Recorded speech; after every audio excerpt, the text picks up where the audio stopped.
लाडकी बहीण योजनेचे पैसे हे महिलांच्या खात्यामध्ये जमा होत आहेत। त्या खात्यामध्ये फेब्रुवारीचा हप्ता जमा झालेला आहे। जागतिक महिला दिनी लाडक्या बहिणींसाठी ही खुशखबर।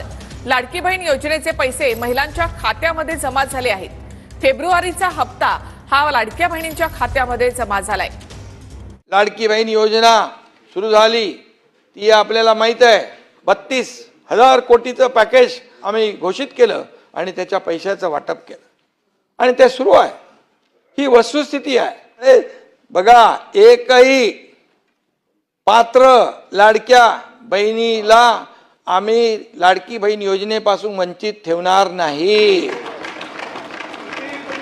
तुम्ही किती बोललात तरी तुम्ही तर तेव्हा आता तर म्हणाले 3,000 द्या आणि म्हणून तेव्हा मी सांगतो की आम्ही ती योजना सुरू केली, मंजूर केली, पैसे ते खात्यात पाडले, काही पैसे खात्यात दिले। तो विरोधी पक्षाने तेव्हा आचारसंहितेत कसे पैसे बंद होतील तोही प्रयत्न केला, पण आम्ही आचारसंहितेच्या अगोदर 2 महिन्याचे पैसे दिले खात्यामध्ये। आम्हाला माहित होतं सगळं। म्हणाले कधी देणार 2100 रुपये।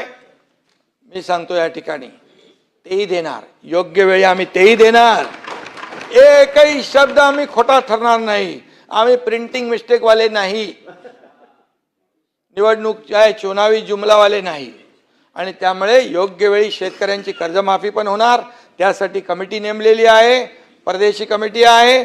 30 जूनला त्याचा अहवाल देणार आहेत आणि त्याच्यानंतर तुम्हाला सांगतो शेतकऱ्यांना देखील आम्ही वाऱ्यावर सोडणार नाही। शशिकांतजी, मला सांगा, शेतकऱ्यांच्या अतिवृष्टी अवकाळीमध्ये नुकसान होत होतं, सततच्या पावसामुळे होणारं नुकसान भरून दिलं जात नव्हतं, एनडीआरएफच्या निकषाच्या बाहेर जात नव्हते।